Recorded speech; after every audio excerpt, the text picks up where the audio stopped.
இஸ்ரவேலின் மக்களின் மன்னவனே, இடையூற்றினை போக்கினாரே. கானானின் தேசத்தை காட்டினாரே, கர்த்தரை போற்றுங்கள். இஸ்ரவேலின் மக்களின் மன்னவனே, இடையூற்றினை போக்கினாரே. கானானின் தேசத்தை காட்டினாரே, கர்த்தரை போற்றுங்கள். ராஜாதி ராஜனை, கர்த்தாதி கர்த்தரை ஆர்ப்பரித்து வணங்குங்கள்.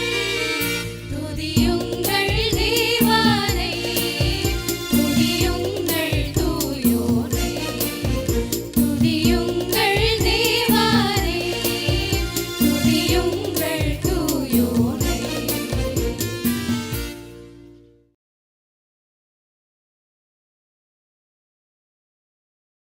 உடன் தூய ஆவியின் திரியேக ஆசீர்வாதம் நம் அனைவரையும் ஆசீர்வதித்து காப்பதாக. ஆமென். கிறிஸ்து இயேசுவுக்குள் பிரியமான அன்பு இறை மக்களே, உங்கள் அனைவரையும் இறைமகன் இயேசு நாமத்தினாலே வாழ்த்துகிறேன். இந்த நாளின் பரிசுத்த யோவானின் பாலைவன சத்தமாக பலி என்ற தலைப்பிலே சிந்திக்க அழைக்கப்படுகிறோம். அதற்கு ஆதாரமாக உபாகமம் 17ஆம் அதிகாரம் 1 வசனம், ஊனம் பழுதுள்ள யாதொரு மாட்டையாவது ஆட்டையாவது உன் கடவுளாகிய கர்த்தருக்கு பலியிட வேண்டாம், அது உன் கடவுளுக்கும் கர்த்தருக்கும் அருவருப்பு என்று சொல்லி இஸ்ரவேலின் கடவுள் இஸ்ரவேல் மக்களுக்கு மோசே வழியாக சொல்கிறார். பலி செலுத்தும் பொழுது கடவுள் இன்றைக்கு மிக அழகாக சொல்கின்ற காரியம், 51ஆம் சங்கீதத்தில், கடவுளே நீர் பலியை விரும்பினால் நான் செலுத்துவேன், ஆனால் நீ அப்பொழுது காளைகளை பலியிடுவேன் என்று சொல்கிறார். அதற்கு பிற்பாடு தாவீது சொல்கிறார், நீர் விரும்புகிற பலி நறுங்குண்டதும் நொறுங்குண்டதுமான இருதயம் என்று சொல்கிறார். இன்றைக்கு கடவுளுக்கு உகந்த பலி நம்முடைய நொறுங்குண்ட இருதயம், உடைந்து போன நம்முடைய வாழ்க்கை, கசந்து போன நம்முடைய எண்ணங்கள். பெரும்பாலாக இன்றைக்கு உலகத்தில் பார்க்கும்போது மனிதனுடைய வாழ்க்கையில் அநேகர் பார்க்கிறோம் உடைந்து போன மக்களாக இருக்கிறார்கள். ஆனால் உடைந்து போன அந்த நிலையை வெளியே காட்டாதபடி மனதில் மேல் பூச்சாக பூசிக்கொண்டு ஆவிக்குரிய சாயத்தோடு வாழ்கிறார்கள். ஒரு சமயம் ஒரு குழந்தையை மடியிலே ஏந்தின ஒரு தாய் நின்று கொண்டிருக்கிறார்.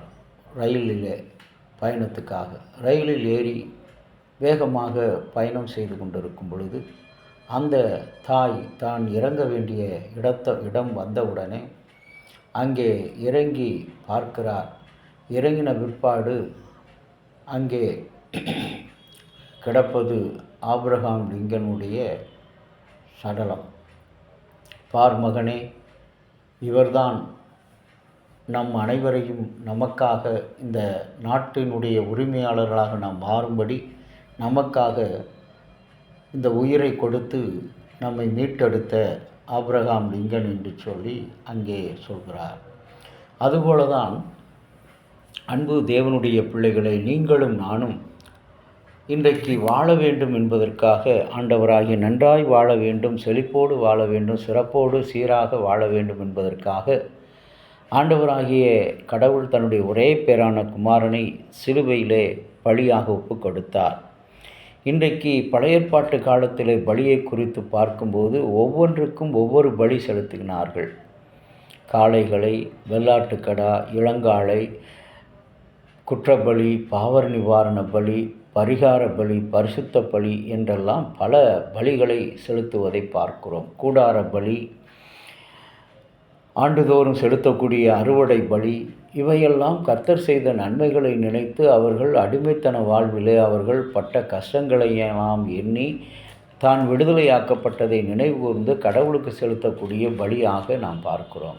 ஆனால் இன்றைய நாட்களிலே ஆண்டவருடைய பிள்ளைகளாக வாழுகின்ற உங்களையும் என்னையும் ஆண்டவர் சொல்வது,